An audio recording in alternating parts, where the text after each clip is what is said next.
How was emphysema diagnosed before modern medicine? Imagine trying to figure out what's wrong with someone's lungs without the fancy tools we have today.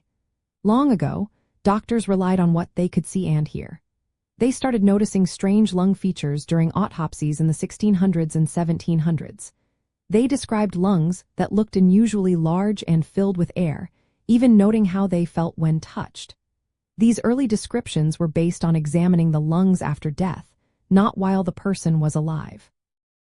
Then came the invention of the stethoscope in 1819 by René Laennec.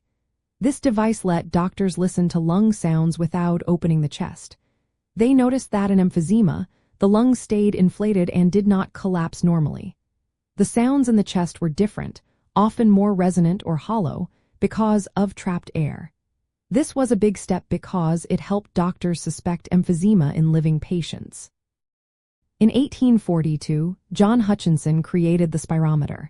It measured how much air a person could breathe out, called vital capacity.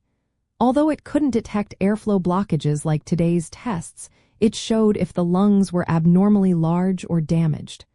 Doctors used this to support their suspicions of emphysema.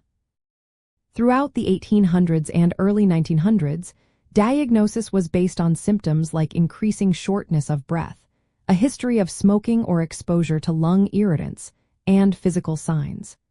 Doctors would tap on the chest to listen for hyperresonance, which means the chest sounds more hollow than normal. They also listened for muffled or diminished breath sounds, indicating air trapping. Before imaging techniques like chest X-rays or CORT scans, doctors relied heavily on these physical exams and patient history. They also looked at the shape of the chest, which often became barrel-shaped in emphysema.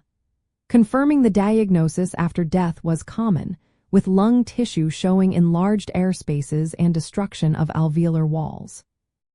So, in the days before modern medicine, diagnosing emphysema was a careful process of listening, feeling, and examining the lungs.